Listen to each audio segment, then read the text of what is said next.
Well, thank you so much, Audrey, for joining me today on Poppy and Vine's Meet the Maker. It's great to have you. I'm excited to learn more about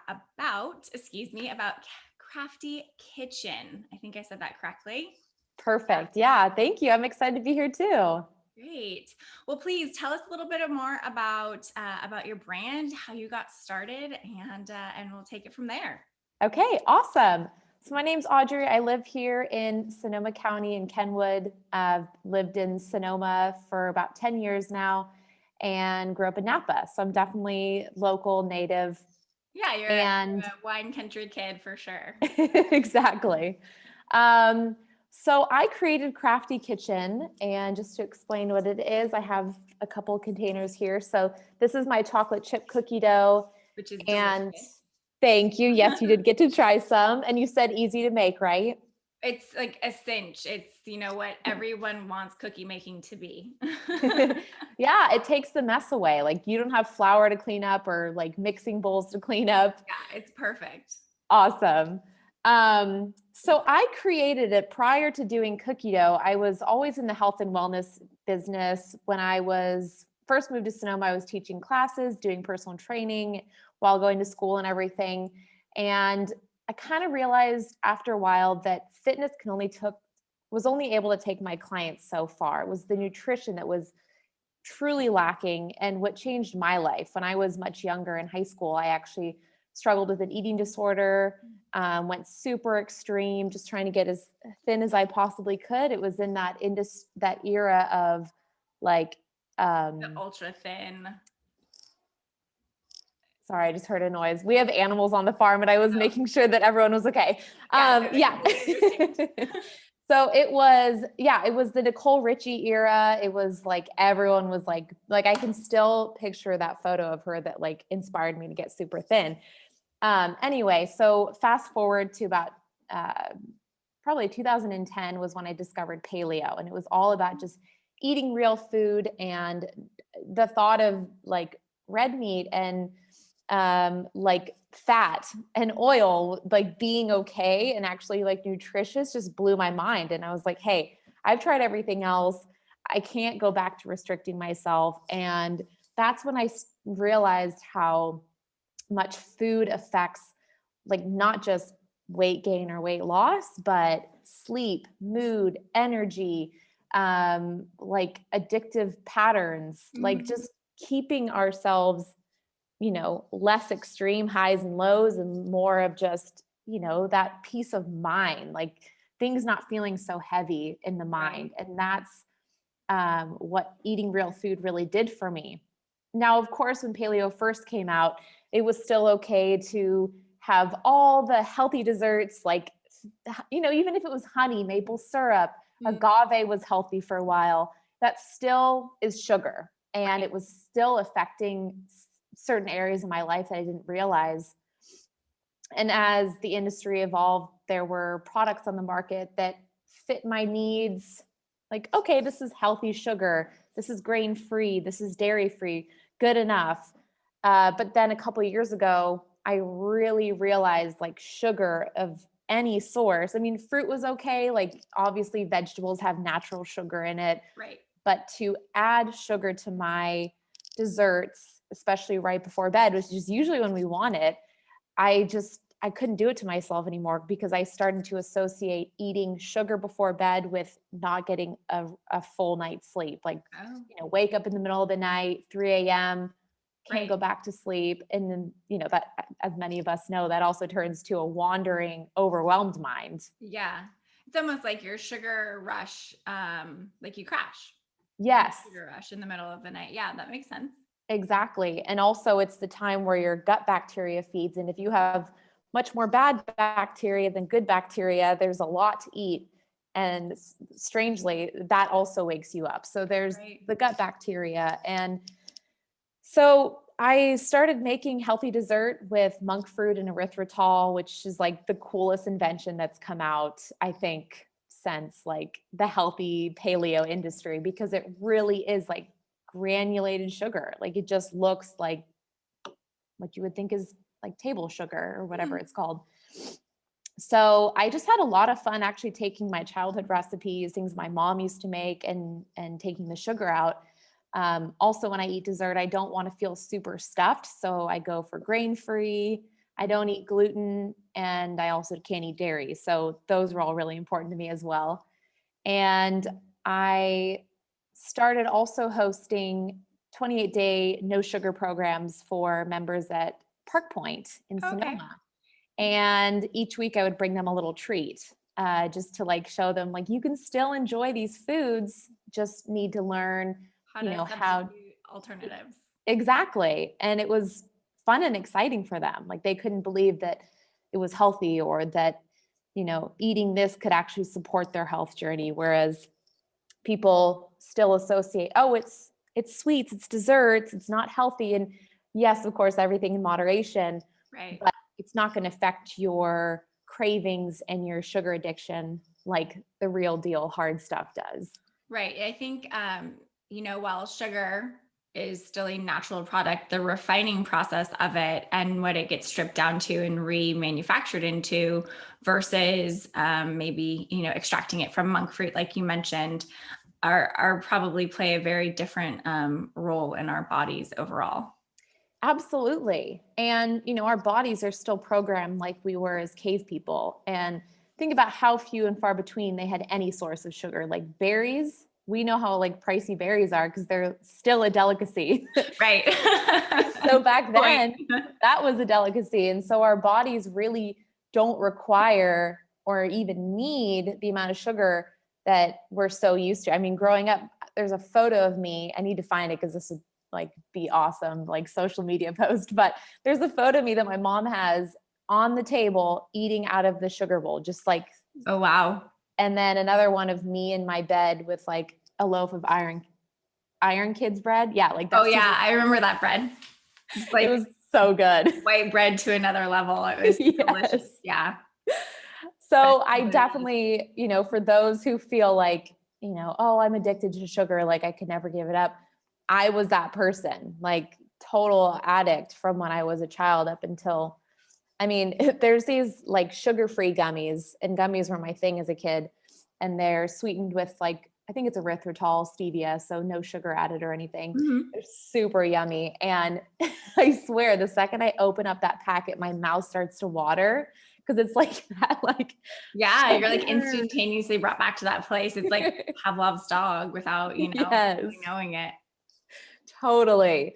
That's So like, that is kind of what came from. This is like where Kraftty Kitchen started from, was just making my own recipes.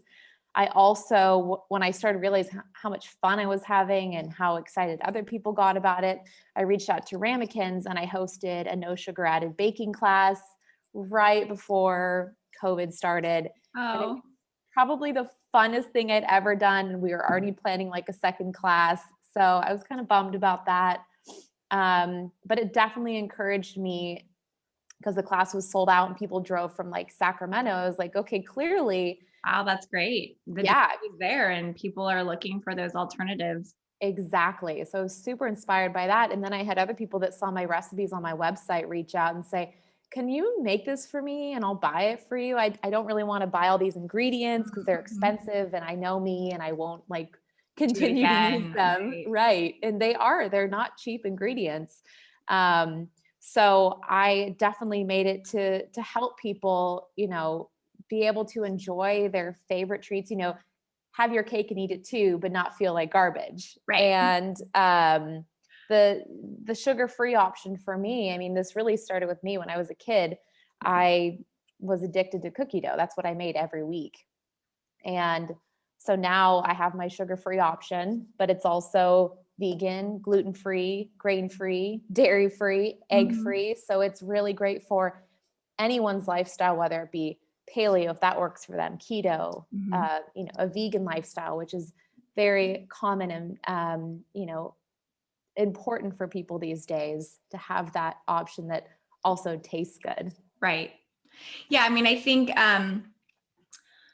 stereotypically, right, you think of vegetarian or vegan, gluten-free baked goods specifically, I feel like, as being fairly bland or texture wise, or just kind of, I think cardboard is what always kind of like comes to mind. Totally. And I think, in its early days, it had a really hard time finding its footing. But especially in the last, I want to say 5 years, I feel like the baked goods in those categories have really risen to the demand, and are amazing. I feel like there's a lot of items that you wouldn't know were grain-free, dairy-free, gluten-free, egg-free, all of those things, until someone told you, and you'd be like, Yeah, really?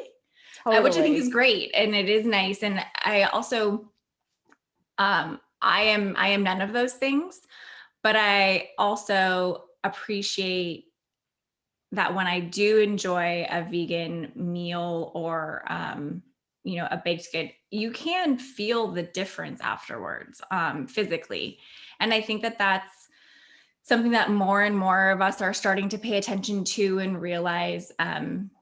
Gut health has been a big topic of conversation in recent years, and what it is tied to, from anxiety and depression to energy and sleep, all of these different aspects of life that we usually don't attribute to our gut health, or the food that we're putting into our body. And so I think it's nice to see that consciousness come back into food, and the awareness.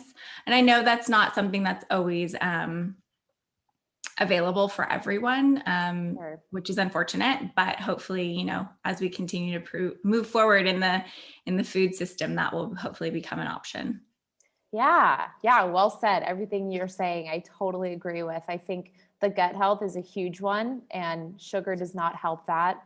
I also think, and I always preface this as saying this is not downplaying the severity of gluten or dairy, because I know 100% like those are a big deal and they totally affect people, sometimes instantaneously.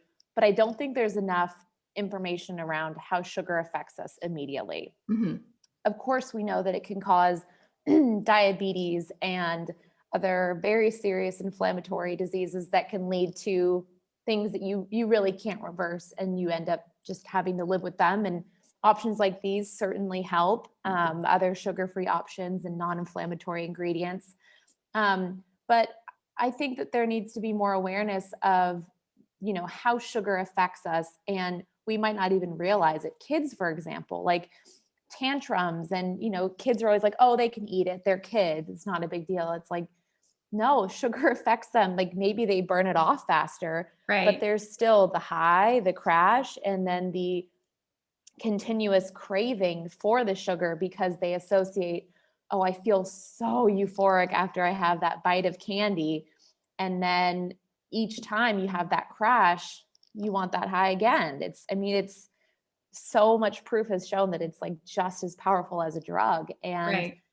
And then again, like less severe causes, skin problems. That's a huge one. Like in high school, I had horrible skin from the foods I was eating. And instead you go to a dermatologist and it's like, oh, just slap this bleach bar on your face and like take this medication. Yeah. Like I ruined so many shirts from like those like astringent products. Yes, I definitely have had a fair amount of like stained pillows. Yep. I totally know Totally. what you're talking about. That's hilarious. Um, but now I think that people are realizing like food really is the medicine. I mean, of course, medicine, other like doctor medicine works as well. There's a time and a place for that. But I think, the clients that I've worked with have overcome, getting off their depression medication. Hmm. I had a customer who ordered a bunch of cookie dough for her sister because she's going through chemo and she really shouldn't be eating sugar because Right. sugar also feeds cancer. Hmm. Anyone in remission, diabetes, kids love the cookie dough. So I'm also coming up with different cookie doughs that can be more hands-on with kids, roll them out, do little cutouts and things like that. Because I do think that long-term, limiting kids' sugar can help not only in the moment, but also focus. And just instead of, I grew up with every woman in like my family was always on a diet. They were on some, oh, we're doing this soup diet. You just eat soup for 3 days and, you know, then you move on with your life and you just go back to eating whatever you want. So instead of, I think that's a big part of where my eating disorder came from, is it was, I learned calorie in, calorie out. There was no, yeah, of course, eat your broccoli, but there was no, we're eating this broccoli because XYZ. It was more of just the calories. And so I think if kids can learn, you know, this has no sugar and it's not because you're going to get skinny from it, but it's because you're going to feel more energized. And I think that approach can really impact the future of kids choosing healthy foods, not because they were forced to as kids, but because they really understand the cause and effect and how these nutrients, you know, like vitamin K is good for your eyes, and this food is great for beautiful skin, and just kind of seeing it as a confidence booster and understanding the why. I don't think the diet industry does a good job at explaining anything, but this will make you look real skinny in your wedding dress. Right. Yeah. I agree. I think, and also understanding that, you know, one person's approach isn't necessarily the right approach for you. And, you know, and the foods that your body needs are completely different than the needs of someone else. And, Totally. And so, yeah, I think it's a really great brand and ethos. And I like it. I like that it, you know, like I said, you wouldn't necessarily know that it was missing all of, like, you know, the good things that you normally attribute to cookies. And so your background, you said, was, you know, in kind of personal health, physical fitness. So were you ever in the food and beverage industry, or, you know, this was really just kind of a passion project that kind of evolved from your own personal habits and it turned into Kraftty Kitchen? Yeah, I've never been in the food industry. I never even had like a job that had anything to do with it. I think I was like a hostess for like 3 months somewhere. But other than that, like, oh my gosh, learning packaging and FDA compliance. When I was finally done with figuring all that out so that I could like sell this stuff, I felt like I had graduated from college. Like I was like, I'm free. It was so much work, but it's one of those things that once you're done, you're like, okay, you're done. You never have to go through that again unless, you know, come up with something. Well, and then if you decide to, like, you know, start a different variation or whatever, you've already learned it, right? So it's not necessarily like retackling an unknown. Totally. Yeah. So I've always wanted a product. Like I've always been in service, like service businesses, and the appeal of a product just always spoke to me, but I just never had anything. Like I've heard stories of entrepreneurs being like, I just wanted to be an entrepreneur, so I just made something up. But and I think that's so cool. But this, I wanted it to really speak to me. I knew I've always been self-employed with a few jobs here and there, but it's always been what I love. And to really create a business and a product like this kind of from the ground up is such a cool experience. And I think I also like product because you can give samples and it just makes people so happy. And, you know, it's like a good way to brighten someone's day. And, you know, as you grow your business, getting feedback from people like you and sharing it with others, I've been really enjoying the marketing, I guess you could say, aspect of it, because you do get to meet really awesome people, and, you know, it's very mutually beneficial, because it's like, I support you, you support me. And I think where we live in Sonoma County is just such an incredible place to own a small business, because people are so supportive and they just want to collaborate and support each other. Yeah, I think that you kind of took the words right out of my mouth. I feel like it's the industry in a general sense, and small businesses, you know, the collaboration aspect of it is so much fun. And, you know, watching people's creativity kind of blend together and, you know, support each other, I think is always great. And I really appreciate that about about this area. And of course, I always say I'm biased because, I'm born and raised here. So it's my hometown. Exactly.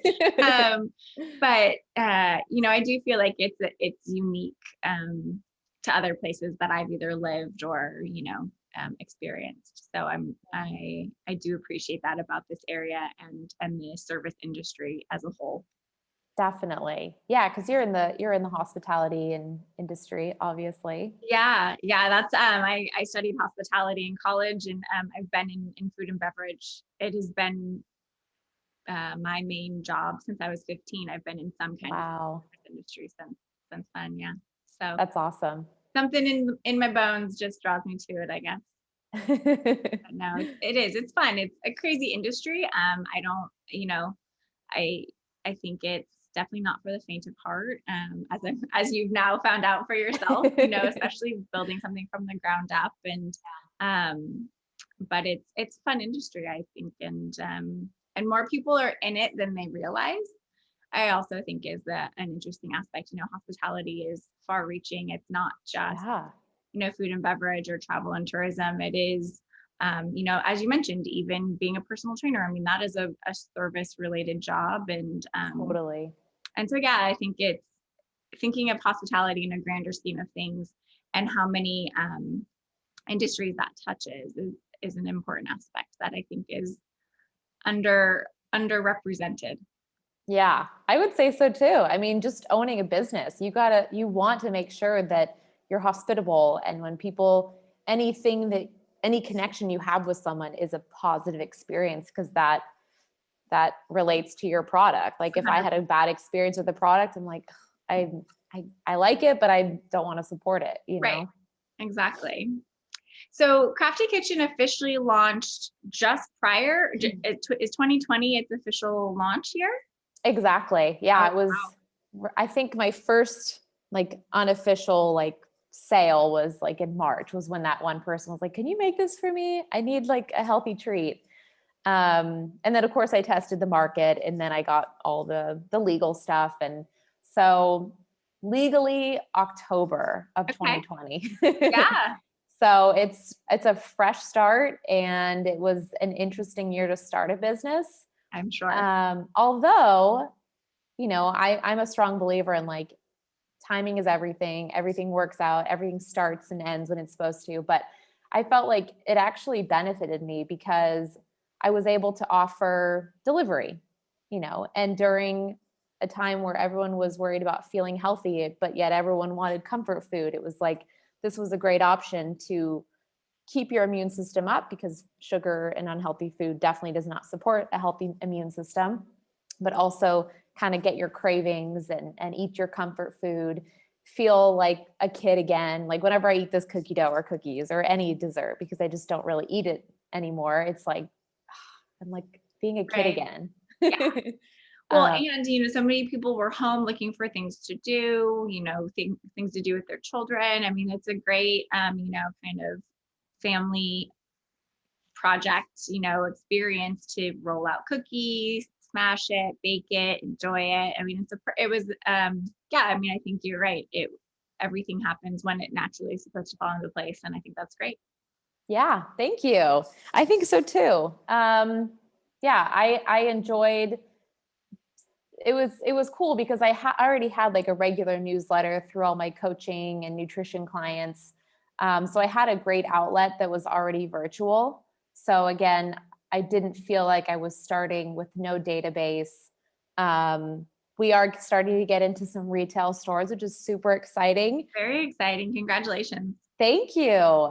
Although without being able to do samples, there is some Sure. some of the stores I've spoken to was like, darn, I really wish we could do samples now, because obviously if this is just sitting on a shelf, you're lucky if someone sees it. Right. Whereas if you're sampling and they get to know the owner and Mhm. try the sample right there, you have a much better success rate. But I'm not concerned about that, because again, I'm just like, okay, I have my plan, I have my strategy, and I'm really trying to kind of do marketing the old school way, like talking to you. And I joined the Sonoma radio station in the morning once a month. Fun. Newsletters and, just trying to just really reach our community. And I think for me, it's more fun than just relying on Facebook or Instagram ads. Yeah. I think that there's merit in old methods of marketing for sure. It can't just all be social, digital. Totally. I agree. So where can folks find you if they were interested in grabbing some cookie dough? Yes. So I'll name a few of the stores. So I'm at Legit Provisions, which is a new, really awesome shop in St. Helena. They have beer and wine on tap that you can pour yourself. Fun. And they have all these amazing grab and go food. So if you're ever in downtown St. Helena, grab a drink, grab some cookie dough. They have a cool outdoor area that you can, I think, sit at again. I can't really keep up with everything. Yeah. Okay.